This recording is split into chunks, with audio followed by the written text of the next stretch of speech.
Hello one welcome back to my channel. I hope you all are doing great. So कल मेरा IBPS clerk pre का exam था 5 अक्टूबर को और मेरी थी सेकंड शिफ्ट। सो जैसे सब में पैटर्न आ रहा था क्वांट इंग्लिश एंड रीजनिंग वैसे ही आया था। क्वांट में सबसे पहले अरिथमेटिक का क्वेश्चन ओपन हुआ था, ठीक है, वो मैंने सॉल्व किया। उसके बाद मतलब मैंने पहले से अपना माइंड सेट कर रखा था कि मुझे ये पहले करना है, उसके बाद में सबसे एंड में अरिथमेटिक करूँगी। बट स्टिल वो पहला क्वेश्चन आया था तो मैंने सॉल्व कर लिया था। उसके बाद जो है DI ओपन हुई थी, बार ग्राफ DI थी, ठीक है, उसमें PQRS करके लोग दे रखे थे और क्या कहते हैं, इसमें 5 क्वेश्चन थे एंड इसके अंदर जो गैप था ना वो शायद 8 का गैप दे रखा था। मतलब जैसे 24 के बाद 36, तो 12 का गैप था, ठीक है। 12 और एक बॉक्स के अंदर 6 का गैप था, तो वो गैप देख के और फिर आप उसको सॉल्व कर सकते थे। तो इसके अंदर ऐसा कुछ ज़्यादा खास था नहीं, हम वहाँ से देख के आराम से निकाल सकते थे इसको। और डायरेक्ट क्वेश्चंस भी थे, मतलब 1-2 क्वेश्चन था, मतलब तो थोड़ा बड़ा था, बाकी सब ईजी टाइप थे।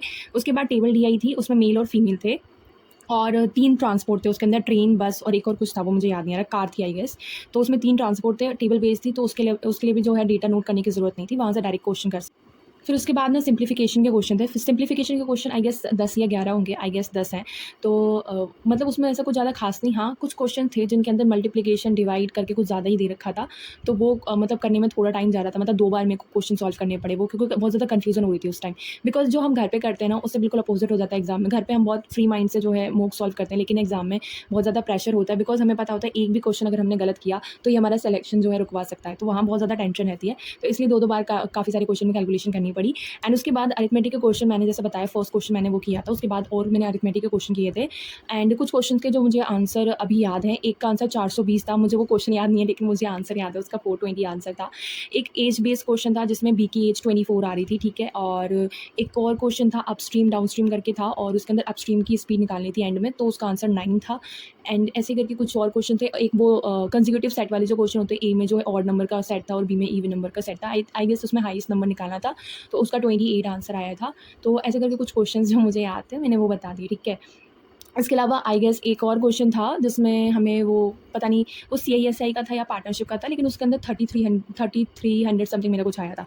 तो ये सब करके था। तो मतलब ये वाले क्वेश्चन थे। आप बताना, आप अगर आपको कुछ याद हो, क्योंकि मुझे अभी इतना ही याद आ रहा है। उसके बाद इंग्लिश था। इंग्लिश वॉज लाइक, मैं अगर अपना सच बताऊँ तो इंग्लिश वॉज क्वाइट मॉडरेट मुझे लगी ऐसी, बिकॉज मैंने SBI क्लर्क प्री दिया तो उससे ज़्यादा मेरे को ये मॉडरेट लगी। SBI क्लर्क प्री में बाकी सब सेगमेंट सही था, बस RC थोड़ी ट्रिकी दे रखी थी, लेकिन इसके अंदर मुझे कुछ क्वेश्चंस काफ़ी ट्रिकी लगे, स्पेशली क्रॉस टेस्ट के क्वेश्चन।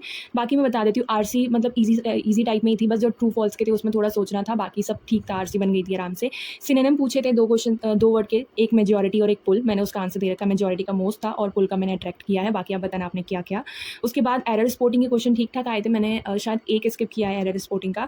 उसके बाद क्लोज टेस्ट लिटरली बहुत अच्छा आया था, मतलब एक ब्लैंक में ना काफ़ी सारे वर्ड फिट हो रहे थे और समझ नहीं आ रहा था कि एलिमिनेट कैसे करें। तो क्लोज टेस्ट सच में लिटरली बहुत अच्छा आया था इसके अंदर, ठीक है। जिन्होंने दिया होगा, जिनका था एग्जाम, उनको पता होगा कैसा आया था। इसके अलावा वर्ड स्वैप के क्वेश्चन बहुत ठीक थे, मतलब इतने ज़्यादा ट्रिकी नहीं थे, हो गए थे आराम से। उसके बाद मैच द कॉलम के क्वेश्चन भी आराम से बन गया। तो जो मतलब इसमें जो वर्ड यूसेज में जो वर्ड था ना वो क्लियर था, मतलब मैंने इसमें A एंड B करा है। आप बताना आपने क्या करा, बिकॉज बहुत सारे स्टूडेंट ने आई डोंट नो वाई क्यों ऑल किया है, बिकॉज उसमें थर्ड स्टेटमेंट कुछ ऐसा करके था कि विंडो क्लियर है एंड शी गेट एंग्री, ऐसे करके कुछ था। तो इतना तो कॉमन सेंस होना चाहिए ना कि अगर विंडो मतलब क्लियर है तो वो एंग्री क्यों होगी, तो मतलब अनक्लियर होना चाहिए था, फिर कुछ या फिर कुछ और वर्ड होना चाहिए था। सो मुझे उसमें A एंड B लगा, बाकी आप बताना। बट मैं इसमें लिटरली बताऊँ तो शायद मैंने इसमें एक एरर स्पॉटिंग का क्वेश्चन जो है स्किप किया है, उसके अलावा एक वर्ड स्वैप का क्वेश्चन, वो सॉरी, एक क्लोज टेस्ट में से स्किप किया था, मतलब क्लोज टेस्ट का मुझे नहीं। और इसके अंदर फ्रेज़ रिप्लेसमेंट भी था, शायद मैं मेंशन करना भूल गई, तो फ्रेज़ रिप्लेसमेंट भी आया था। तो उसके उसमें से भी शायद मैंने एक क्वेश्चन लास्ट वाला स्किप किया था, होप वाला, होप टू करके था, होपिंग टू, तो वो मैंने स्किप किया। इसके अलावा अब रीजनिंग की बात करें तो रीजनिंग में मैं डायरेक्ट बता देती हूँ। Floor and flat based puzzle थी जिसमें 8 लोग बैठे थे, PNQ करके। उसका आंसर मैंने लिख दिया जो मुझे याद था, ठीक है। BFDG और CHE ये आराम से बन गई थी, 2 प्रोजेक्शन के अंदर आराम से बन गई थी। इसके बाद पैरेलल लो सिटिंग अरेंजमेंट थी जिसमें 5 लोग करके बैठे थे। ये वाले शायद नॉर्थ फेस करे थे, ये वाले साउथ फेस करे थे, मुझे डायरेक्शन अब याद नहीं है, बट हाँ ये ऐसे करके बना था, ठीक है। उसके बाद डे बेस्ड पजल थी जिसमें मंडे टू संडे बैठ रहे थे, तो मैंने वो ऐसे करके लिख दिया ECGBDAF, ये है इसका आंसर, ठीक है। तो आप भी बताना अगर आपका भी यही आंसर आ रहा था तो। इसके अलावा ब्लड रिलेशन के क्वेश्चन आए थे, 3 क्वेश्चन थे, आराम से बन गया था। ब्लड रिलेशन ऐसा कुछ नहीं था। उसके बाद उसमें मैंने आंसर भी लिख दिया ब्लड रिलेशन में जो 3 क्वेश्चन दे रहे थे। एक में मदर आया था, एक में मदर इन लॉ आया था और एक में आंट आया था, ठीक है। आप बताना आपका क्या आंसर था। इसके बाद डायरेक्शन डिस्टेंस थे, 3 क्वेश्चन थे, एक में साउथ ईस्ट था, एक में ऑड वन आउट निकालना था तो उसमें ई आया था, और एक मुझे अभी याद नहीं आ रहा, ठीक है। उसके अलावा कोडिंग डिकोडिंग के क्वेश्चन थे, तो 4 क्वेश्चन उसके कोडिंग डिकोडिंग के थे और हो गया था आराम से। इसके बाद सिलॉगिज्म के 2 क्वेश्चन थे, एक में मेरा ओनली 2 आया था और एक में ईदर और आया था। उसके बाद वर्ड बेस्ड एक सीरीज़ थी जिसमें 5 क्वेश्चन थे, मतलब 3-3 करके वर्ड जो दे रखे होते हैं वैसे करके थे, 5 क्वेश्चन थे इसके अंदर। एंड इसमें एक क्वेश्चन, इसमें मतलब कुछ क्वेश्चन में नन भी आया था आंसर। और इसमें एक क्वेश्चन दे रखा था जिसमें दे रखा था कि लेफ्ट साइड से एक वर्ड के बाद जो है के को ऐड करना है और कौन सा मीनिंगफुल वर्ड बन रहा है, तो उसमें स्किन बन रहा था, तो मैंने वो कर दिया। उसके बाद एक और सीरीज़ थी पेयर फॉर्मेशन की, जिसमें मोर देन 4 बन रहे थे, मतलब वे नंबर बेस दे रखी थी सीरीज़ और पेयर फॉर्मेशन करनी थी, तो मोर देन 4 इसका आंसर था। एक डॉन्टिंग करके वर्ड दे रखा था जिसमें दे रखा था कि जो वॉवल्स हैं उनको +1 करना है, मतलब ए ससीडिंग करना है, एंड जो कॉन्सोनेंट दे रखे हैं उन्हें -1 करना है। इसके बाद बताना था कि ऐसा कौन सा वर्ड है जो वॉवल मतलब जिसको प्रीसीडिंग कर रहा है या पता नहीं ससीड कर रहा है, ऐसा करके कुछ था। बट इसका मुझे ये याद है, इसका नन आंसर था, बिकॉज़ मतलब इसको जब हम एक्सचेंज करेंगे तो एक भी वोवेल नहीं आ रहा था, तो क्वेश्चन में कुछ भी नहीं बन रहा था, तो इसका आंसर नन था। अगर मैं अपनी रीजनिंग की बात करूँ तो रीजनिंग मैंने वन फ्लो में किया था, ठीक है, और मैं बस करती चली गई, मैंने ऐसा कुछ नहीं था कि मेरे को ये वाला स्किप करना है, क्योंकि मतलब जो इसमें पजल्स दे रखी थी वो भी बहुत ईजिली बन गई थी, 1-2 प्रोजेक्शन में ही बनती जा रही थी, ऐसा कुछ फंसना नहीं हुआ।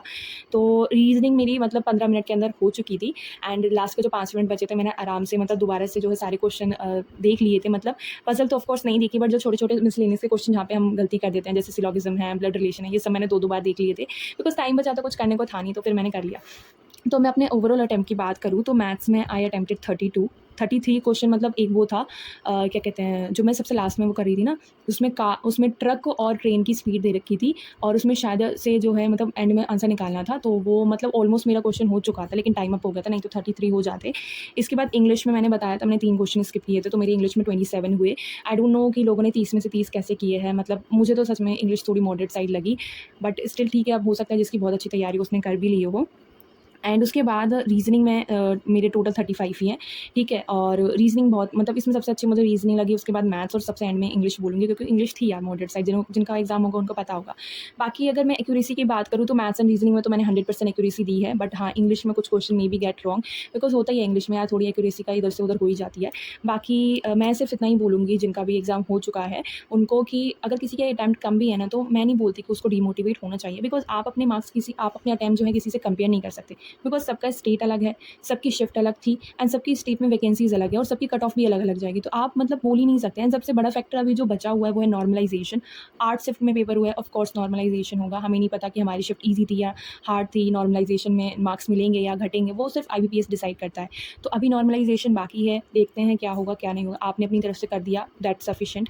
जिनका मतलब मैं इतना ही बोलूँगी, जिनका 75 या 80 प्लस अटेम्प्ट है, अगर उन्होंने एक्यूरेसी अच्छी रखी है, उनको पक्का मेंस की तैयारी कर देनी चाहिए स्टार्ट। बाकी जिनका पीआईबीपीएस पीओ मेंस है, उन सबको ऑल द वेरी बेस्ट, बहुत कम टाइम बचा है मेंस के लिए, बस इस बार बस करना ही है जैसे भी करना है। तो बाकी आप अपना बताना, आपकी कौन सी शिफ्ट और क्या कहते हैं कितने अटेम्प्ट रहे, ठीक है। That's all for this video, thanks for watching, bye.